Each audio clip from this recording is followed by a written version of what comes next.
those of you that don't know me, my name's Joanna Crawford, and tonight we are looking at our second reading lesson.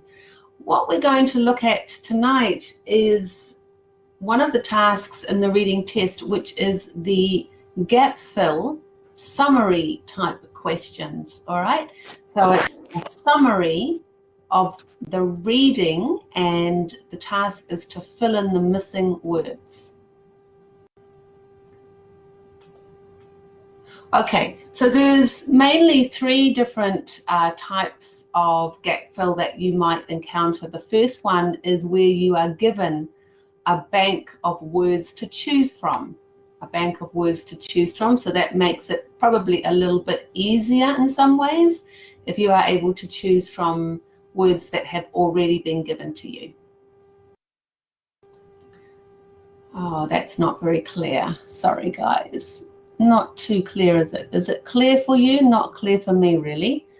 Okay, but just to give you a bit of an example of the the gap fill, which has a bank of words. You see down here we've got A through to I, and basically you would choose one of these options and then write the letter on your answer sheet. So you wouldn't write the complete word or phrase, you would just write the answer of the letter that it corresponds with.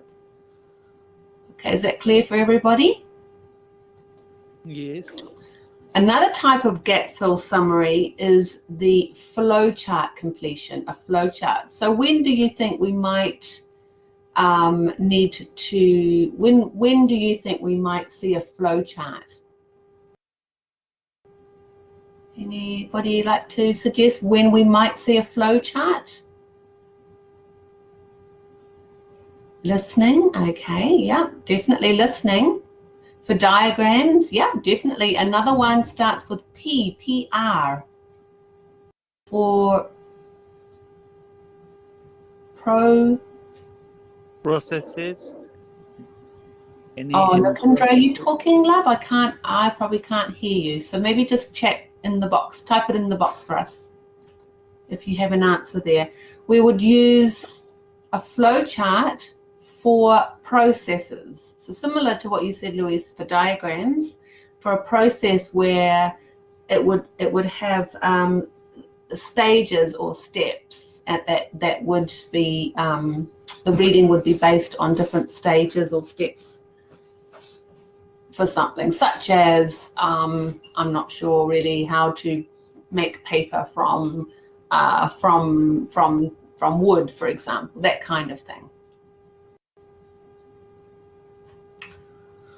Okay, all right, so another type, oh, so right there, here we go, an example. I know it's not 100% clear, I'm sorry about that, but you can see that we've got here, the title is The Method of Determining Where the Ancestors of Turtles and Tortoises Come From. It's an interesting topic. So here we have step 1, step 2, step 3, step 4, and what the instructions are, what they say is choose no more than 2 words and or a number. Okay, so what do you think might happen if you write 3 words? What might happen? Is it good or bad if you write 3 words? Yeah, it will be incorrect. And if it is a no more, you can associate Wrong answer. That's right. So even if part of your answer is correct, they will mark it wrong. Hard. Okay, so basically you've got following the instructions is just as important as getting the right answer. It says no more than 2 words and a number, or no more than 2 words or a number. Yep, spelling as well. That's right. So basically if you put in 3 words instead of 2 words, you could lose the mark completely. So it's really important that you are reading the instructions carefully. Okay, another type of gap fill summary is the paragraph completion. And in this case, you wouldn't have a bank of words, you would just have to choose the words from the text. Okay, so what I would like us to focus on here, although it's not very clear, I must make this bigger next time, I'm not sure if you can see question number 24. Can you see question number 24, everybody? What's the word that comes before the gap? The word that comes before the gap. Ah, okay, well done, Ezra. Now, what does that mean for us when we are choosing the right word to put in? When we're choosing the right word to put into the gap, what do we need to remember?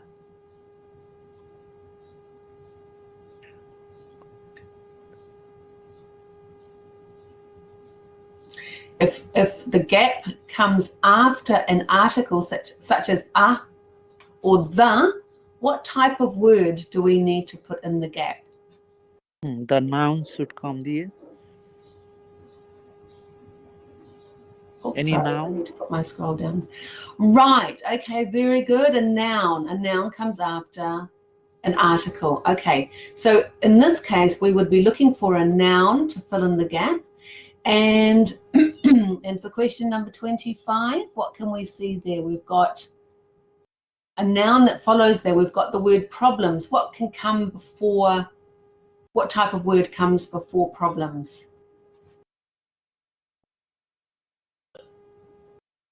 What type of word can come before problems? Is it a noun? Is it an adjective? Is it a verb? Is Adjective it or an adverb? adverb, yeah. What would it normally be? Yeah, it would normally be an adjective. So for example, they've given us the word problems. So an adjective in front of that might be, yeah, a helping verb. Probably not a helping verb in this situation. We've got the noun problems. So something like educational problems or work-related problems, something like that. An adjective is definitely what we're going to need there. Okay, number 26. Can you see we have a sense of and then the gap, a sense of. So what would we normally do after a preposition? The preposition of. What comes Something after like noun, identity, or something like that. Sense of identity. A noun, great. Okay, Lakendra, are you able? I'm not sure if you're talking. You're giving an answer verbally, because if you are, I can't actually hear you. I'm afraid. If you could maybe just type your answer into the chat box, that would be great. Okay. Okay, all right. So as you can see in the yellow here, it's referring to question 24. Here is an article. An article is always followed by a noun, and then a noun follows the preposition of. So just those small things to remember when you're doing a gap fill. Okay, now I want to bring us to some strategies for gap fill tasks. So the first strategy is to use your grammar knowledge. All right, when you are doing a gap fill summary, use your grammar knowledge. When you look at the paragraph, pay close attention to the words before and after the gap. All right, you will need to remember some important grammar rules to help you decide what type of word can go in the gap. Is it a noun? Is it a verb? So that's basically what we've just been talking about just now. All right, so what are some rules that you can think of for what goes before or after a noun? I've given one example there. So the noun follows an article. What other things can you tell me about nouns? What do nouns go before or after generally? Can you remember any general rules? Anybody? What goes before or after a noun?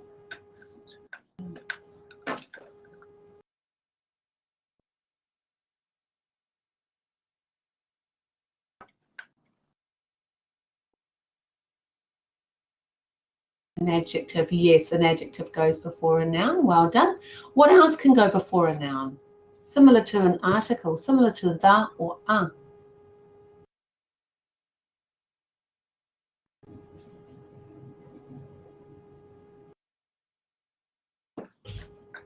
What other words can go before a noun? Does it always have to be an article, or does it always have to be a or the? What other words may we expect to find in the text? Maybe adjectives, yeah. Words like some or many, so those types of words which are called demonstratives.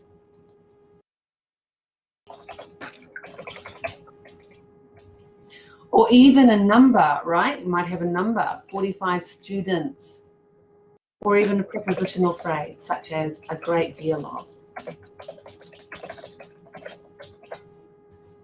Plus a noun.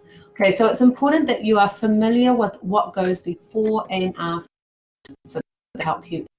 Okay, so quickly looking at a verb, what goes after? A verb goes after a subject. Can you think of any other situations where we might need to remember some rules for verbs?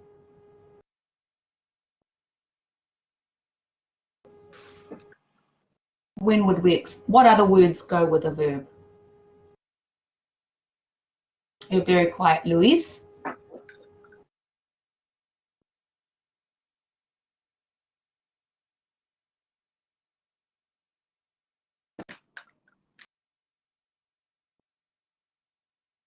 Not sure. Okay, that's fine. All right. Right. Noun. Adverbs, very good. Adverbs, yeah. So adverbs go after a verb and they go beforehand, right? Okay, that's fine. So what about when we have two verbs together? Can we have a modal plus a verb? Can we have a modal? So a modal is a word like could or can, and then plus the verb infinitive. So I could play tennis. So there you've got a modal could, and then you've got the verb play. So sometimes it depends if you've got other verbs in front of the verb. So sometimes you can have two verbs together. All right. Think about a phrase like enjoy playing. Enjoy playing. All right. So enjoy is the verb, and then you've got the gerund playing after it.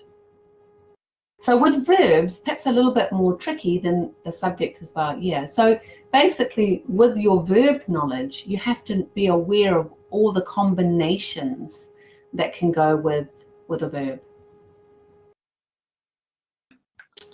Okay, so adjectives. The adjectives can go before a noun. For example, a stained window. Can you have an adjective on its own? Do we ever see an adjective on its own in a sentence without being connected to anything else?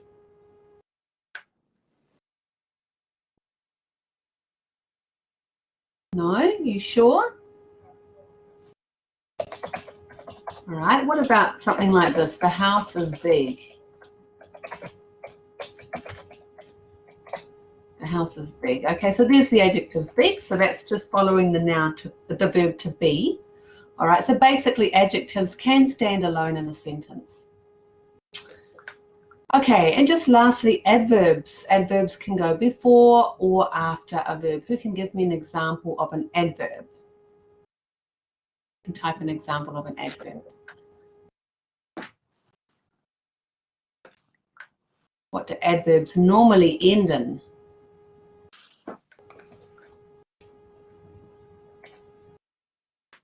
An example of an adverb?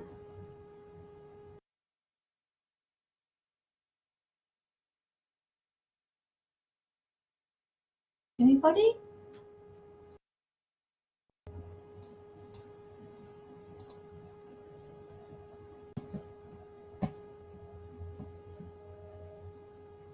Quickly. Yeah, usually, right. Okay, so these adverbs always connected to the verb. So when you do something a certain way, all right, normally. Okay, great. So they end in ly typically. All right, so that's step one. Step one is to know your grammar. So I know it seems like it's easy for me to sit here and say you need to know your grammar, and hopefully along the way we can include some grammar tips into our reading lessons. But if you're not up to, if you're still struggling a bit with your grammar, then it might be a good idea to purchase a book or go online and look at some grammar lessons. Okay, so the second step that we want to think about when we're doing our gap fill summary is we need to think about the text to help us as well as our knowledge of grammar. So even when you have great grammar knowledge, you have to double check with the text to make sure you have the correct word according to the context. All right, let's read that again. Even when you have great grammar knowledge, you have to double check with the text. So that means you go back and read in the text for the specific information to make sure you have the correct word according to the context. There may be more than one possible choice grammatically, especially when you are given a word bank.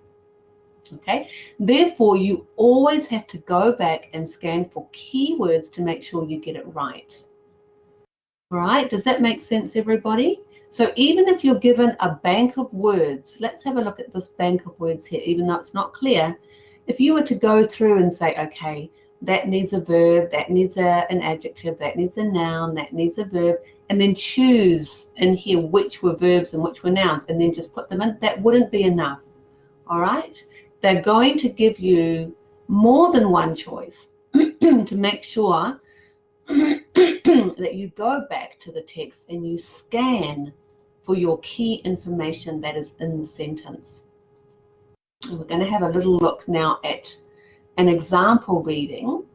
Okay, and this reading is called The People of Corn, and I have put it into different paragraphs. As you can see, it's quite a long reading. It goes right through to paragraph 10.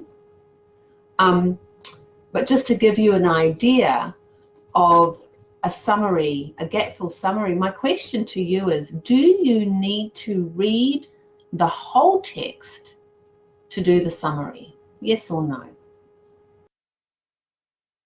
No. Okay, great. Oh, Nezrin, yes, no. Okay, remember last week's lesson, I talked about how, actually it was 2 weeks ago, I talked about how we do not have the time to read the whole text carefully. All right, all we're doing is skimming for the main ideas. Now, when it comes to answering questions, that's when we need to use our scanning strategies. Okay, scanning. Who remembers what scanning means? What does scanning mean? Scan. The verb is scan. Do you remember scan? Find the keywords, look for keywords. Okay, so that means you're only looking for a particular word or synonym that corresponds to the one in the question. All right, let me say that again. You're only looking for a word or words or synonym that corresponds to the word in the question sentence. And in this case, because it's a paragraph or a process summary, you need to just read that sentence. Okay, so if we have a look now at our first question here. So I've got a gap fill example here for us to do, and I have color coded some of the important words so that we can get an idea of what type of word we need. So we're just going to go back and we're going to have a look here together at number 6. Okay, now remember the general strategies for reading are that you need to look at the title first, and then you need to get a bit of an idea of what type of topic it is. So I'm just going to let you now quickly read the first sentence of paragraph 1 and 2, and then I'd like you to quickly tell me, what topic is this dealing with? What sort of topic is the reading going to be about? Do you recognize any words that might help us?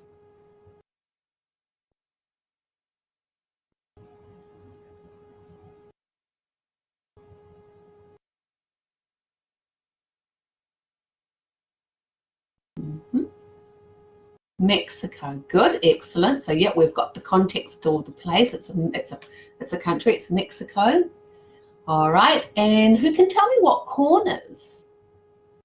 Corn. Corn is one of the key words in the title. So if we're not sure what corn means, what can we do? Crop. Well done. It's a crop. Okay. What's a crop, Raul? Food. Okay, great. All right. Can you think of any other words that relate to crop or food? Just quickly. Maize. Well done. That's a good word. Yeah.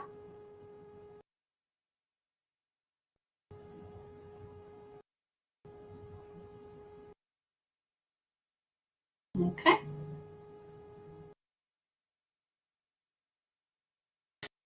I'm going to take to the next couple of paragraphs there, just to get a bit of an idea. Still, we're looking very carefully.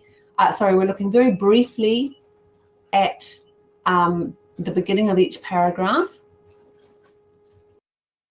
So we know it's about Mexico. We know it's about corn, but it's going to be more than just Mexico and corn. It's going to be another central theme to that.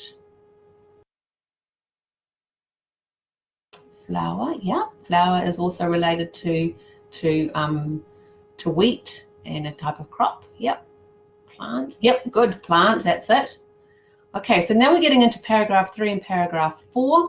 What can you tell me about where the information is going now?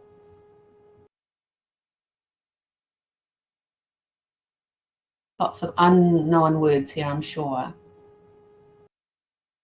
Well done. Yep, contamination. Great.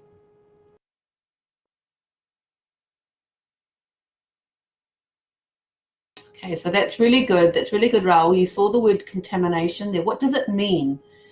Attack? Yep. Oh, okay, good. Attack. Okay, so are there any other people or countries or groups in this reading that might be important?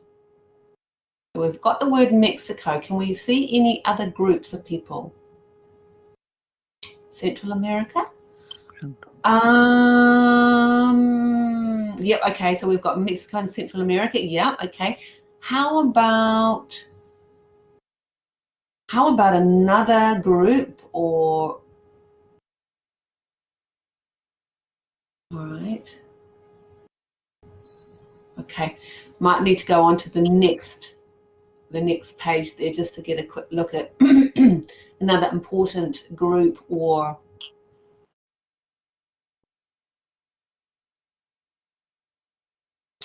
more of human ancient. Okay, well, the ancient part is probably just a little bit of the background to the story. But if we go back and we have a look perhaps at the beginning,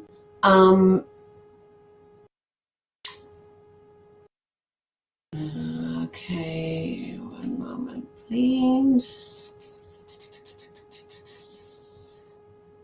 Okay, just have a look at paragraph 4. Can you see any? Yes, that's it, NAFTA. That's it, the acronym I was wanting, Louise. So NAFTA is the North American Free Trade Agreement. So what do you think? What's North America?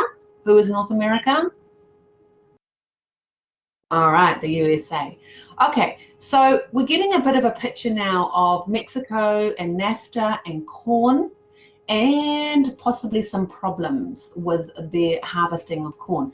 So we don't need to read too much, but we just need to go back now and have a look at our first gap, which is number 6.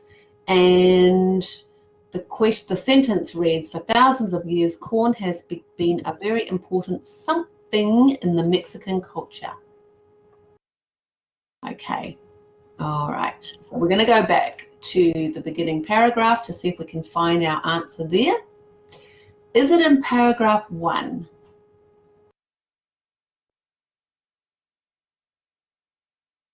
Or paragraph 2? Our information. How do we know which noun to choose? Lifeblood.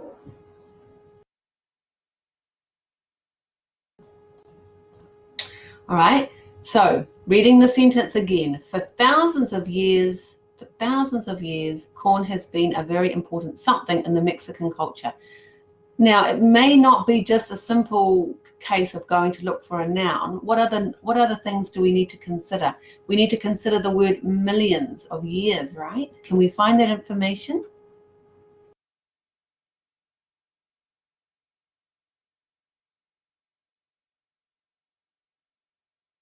Take over to the next page. Can you see in paragraph 2 something that refers to thousands of years? What word have they used there for the synonym for thousands of years? You can type it in the chat box. All right, well done, millennia, which means thousands. Okay, now we see the word corn, okay, and we already have the word corn in our sentence, so we don't want to put corn twice. So we need to go back, and we see here that they've used a plural form of the word crop. They chant and sprinkle cornmeal in consecration, praying for the success of their new crops.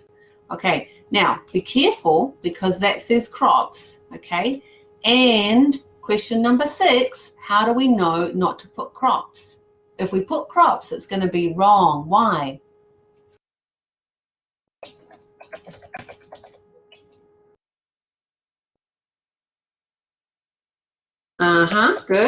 Good. So what does mean? Singular. Well done, Martina. Okay, so crops is the plural form, okay, and here we need to be careful because it's asking for the singular form. All right, well done. Okay, so let's go to number 7. After the North American Free Trade Agreement, something corn has been imported from the USA in very large amounts. Okay, so now we are looking for, so the green indicates that we have a noun there. Okay, so we need to find something that can go with a noun. After the North American Free Trade Agreement, something corn has been imported from the USA in very large amounts. What's the key word there? Type it in the box. What are we going to look for? Look for more than one word. Type, okay, yeah, yes. Maybe not as our main scanning word though. After the preposition, probably not Louis' preposition, is a little bit too small to be scanning for. We're looking for the information in the text that tells us about, no, not type of word. What is the key word in the sentence? After the North American Free Trade Agreement, something corn has been imported from the USA. What's the key word? Maybe genetically modified corn, something like that.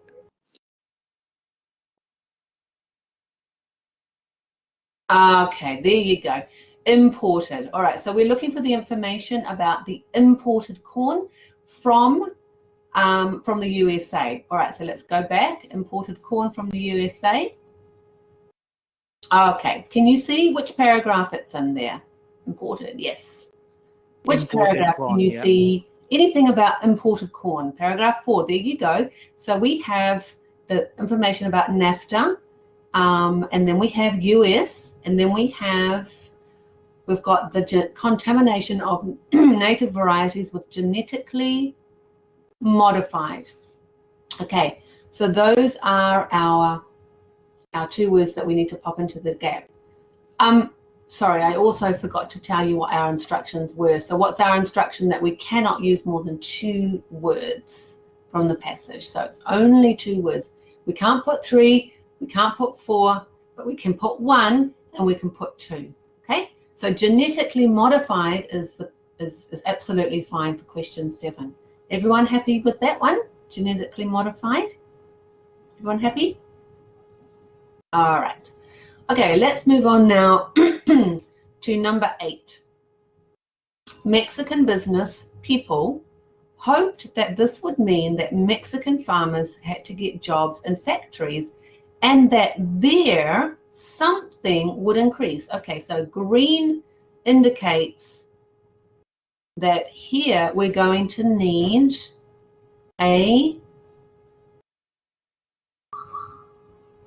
what type of word are we going to need after there?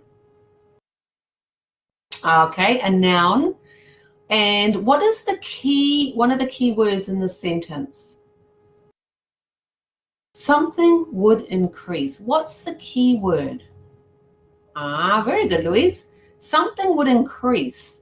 Okay, now, okay, so Mexican business people hope that this would mean that Mexican farmers had to get jobs in factories and that something would increase. Something of theirs would increase. Okay, so maybe money would increase. Yep.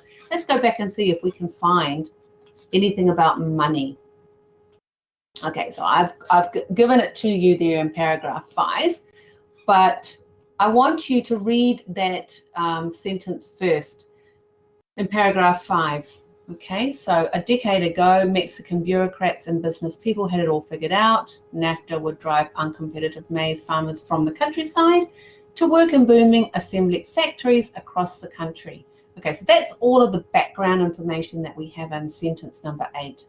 Their standard of living would rise. Okay, so here we have an example of a synonym for increase, don't we? So remember in our sentence, we were given the word increase, right? Increase, but we don't have increase in the text. What do we have?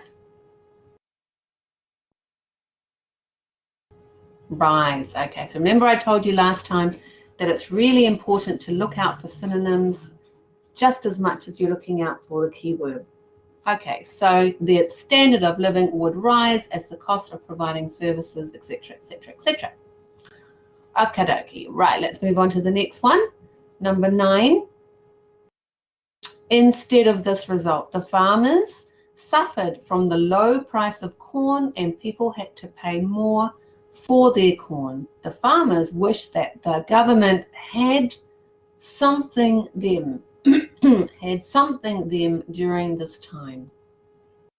Now, just as a note to help you understand the function of the word had, I've popped it into this little table here. See, we're on question 9, right? So we have in this sentence, in sentence number 9, we have the verb had, but can you recognize what the function is there? Is it just simply the verb to have, or is it another type of verb?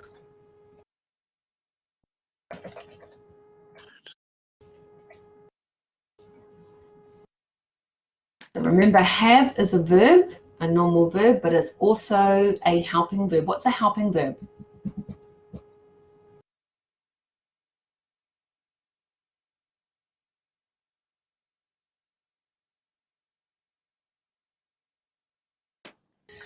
Comes after past tense. Okay, yeah, no, well in this case, yes, it is the past tense.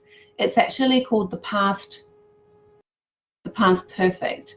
Okay, so when we said the construction had, for example, had gone or had eaten, this is an example, oops, sorry, my spelling, of the past perfect tense. Do you guys know what the present perfect tense is and the past perfect tense is? Yeah, good, good.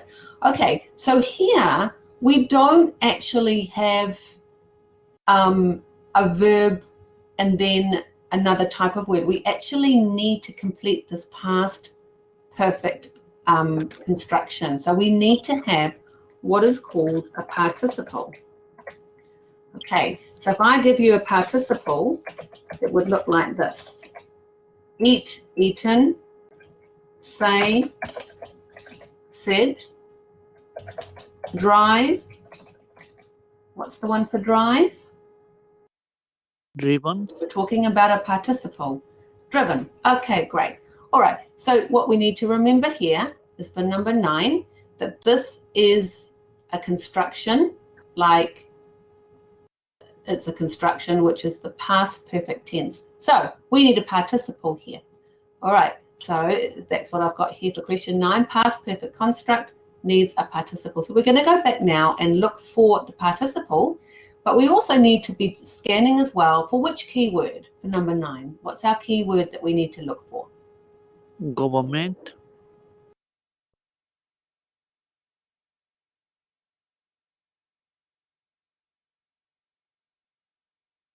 Keywords are always going to be nouns or verbs. Government, that's it, government, not farmers. Okay, well, yeah, maybe farmers, but it is all about the farmers, right? So now we're talking about the government doing something. Okay, so we'll go back and we will see if we can find, this time I haven't highlighted it. Okay, can we see it in paragraph 6?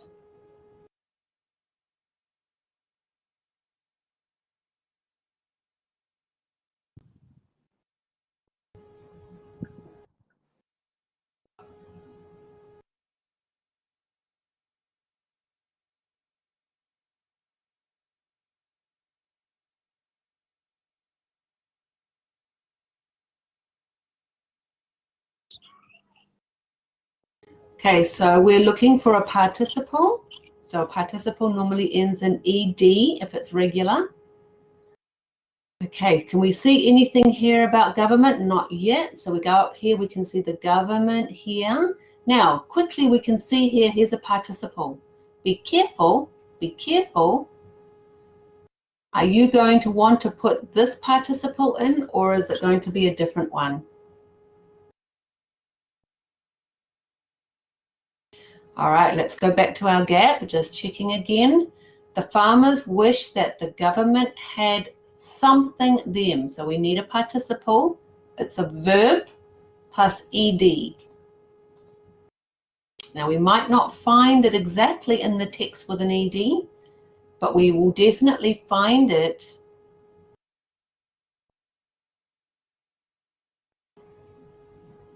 in paragraph 6. All right, so I'm going to start again. Paragraph 6, it starts here, goes on, and then here's our keyword government. So you need to read down here and find a verb that's you're going to put in as a participle form. You may not find the participle form in the text, but you will definitely find the verb.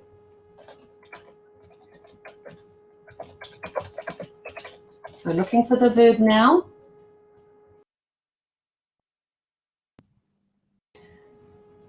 Okay, can you see any verbs here? No. So, okay, well done, Louise. So the verb is to help. Okay, so it says here, part of that reality was that the government did nothing to help campesinos. And Luis, you would know campesino because it's a Spanish word, right? But the farmers wish that the government had helped them. Yes, that's your luck being Spanish speaker. Okay, but in the text we can see, that we did our scanning and we found the word government. Then we read down and we could see that government again, and then we've got a verb here, help. So our answer is going to be helped, ed. Is that clear for everyone? Is it clear? Yes? Awesome. Tricky, but awesome. Yeah, it is tricky because that's one thing that we do need to remember. We might need to change the word form. Now that means in the text we see help. We have to change to helped. Okay, so that's grammar knowledge, isn't it? Because you don't find that word in the text. You didn't find helped, you found help. But that's why your grammar knowledge is important for the reading test as well. Okay, let's look at question number 10, the last one. As a result of the hardship, the farmers have organized themselves by forming a. Okay, so what does the little article indicate? That we need a noun, good. And we need the keyword as well. So we need the keyword here in this sentence. not going to be farmers because farmers is already what the topic is. Organized, well done. Yeah, okay, so we're going to look for something like organize something. The farmers have organized something. So I'll take you back and see if you can find it.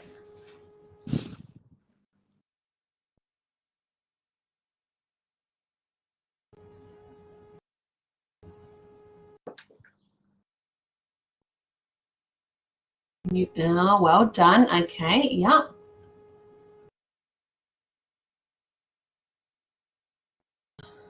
Okay.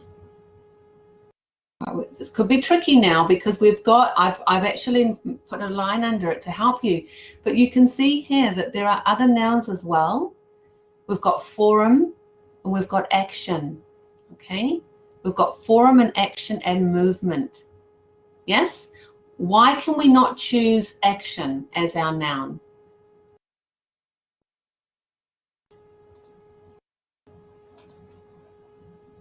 As a result of the hardship, the farmers have organized themselves by forming something. Okay, now why would we not be able to put action?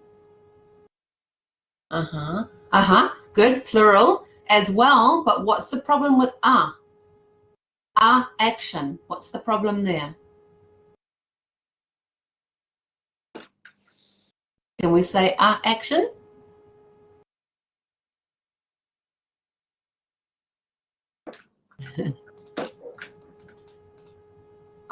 Okay, all right. Well, it's actually nothing. Yeah, it's nothing to do. That's right, Raoul. It's to do with the vowel because it starts with a. We don't say action. We say an action. Okay, so that's a grammar rule that we need to know. So we're not going to choose action. We could choose form and we could choose movement. So which is the better one?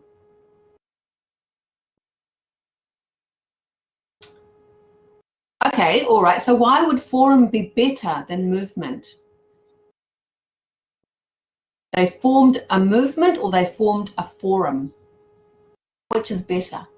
What does the text tell us about the form, the movement, and what does it tell us about the forum? Forum is more better.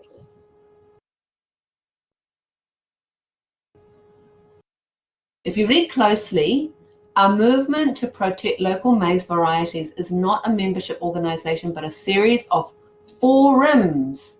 Okay, so the movement is a series of forums. So forums here is plural. So we're not looking for something plural. We're looking for something singular, which is simply a movement. Is that clear? Right. Okay. So little tips like that, right? Little pieces of, grammar knowledge. If you know these little tips, it will help you enormously when you're doing your reading.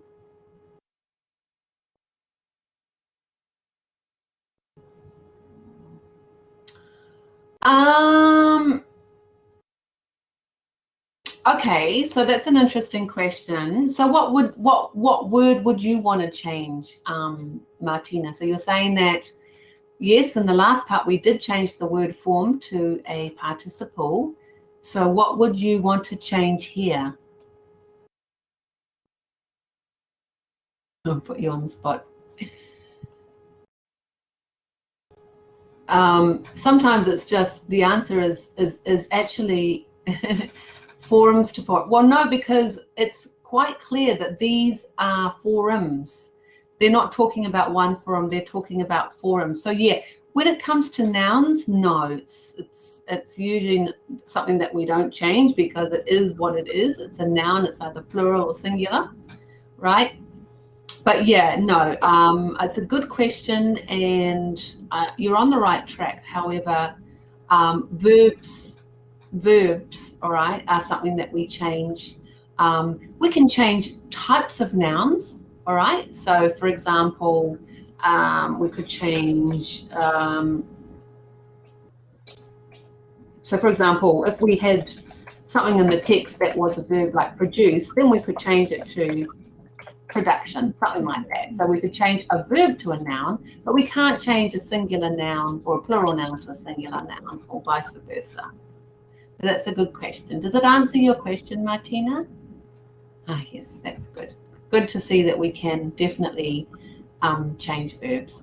Okay, all right, so that takes us to the end of our little task there. So just to recap, question 6 was an adjective before the gap, so we needed a noun. Number 7 was the noun after the gap, adjective needed, and that's where we have genetically modified. So modified was the adjective there. Personal pronoun before the gap, therefore we need a noun, so that was when they had their standard of living. Question 9, past perfect construct. Construct needs a participle, and that's where we put in helped. And then lastly, an article before the gap, a noun needed. Okay, so these are all just little tips to help us through. So there are answers there. Okay. All right, so that has brought me to the end of the lesson, actually. So now I guess we'll just open it up for question and answer time. Sorry, it probably may have been a little bit short, the lesson. Standard of living. Yes, that was the right answer, Martina. So standard was the head noun there. So of living is what is connected to the head noun. So the head noun is what we look for when we look for a noun. So that's a good point. Sometimes, oh, wow, that's absolutely true. Hang on, let me go back. Yep, standard of living.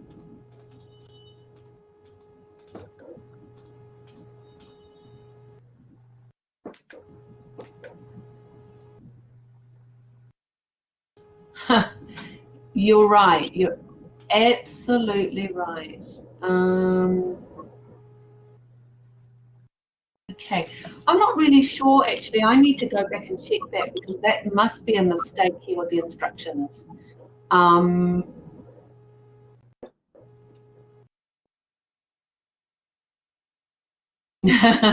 Living standard.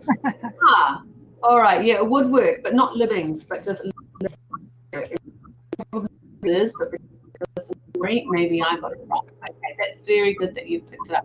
Yeah. Okay. So living standard without the S would be the perfect answer there. Standard of living standard. Very good. Thank you, Martina. Would you like to come and be my assistant? Okay, so let's go back to the beginning of the lesson. All right. So how many of you, we can just, we can just ask generally now, how many of you have done the reading? Oh, yeah, sure, Louise. What I can do, just one moment. So do you mean, Louise, would you like to see that reading again? Is that what you're asking? Probably the where am I? Oh, where am I? Oh, goodness. I think I've gone. Hang on. Sorry, guys. I don't know where I am. Oh. Where am I? Yeah, okay, sure. The people of Corn. All right. Okay. Let me can I just copy and paste the URL in the chat box there? Right.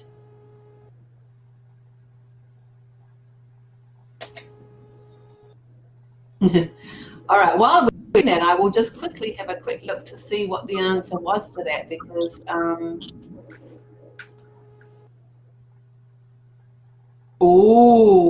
Martina, your answer was perfect.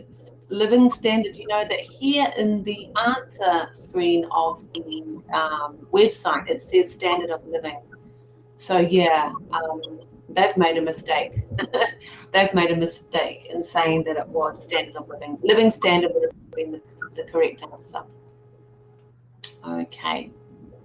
Good point. All right. So are there any questions at this stage? It could be about anything actually for reading. Any questions?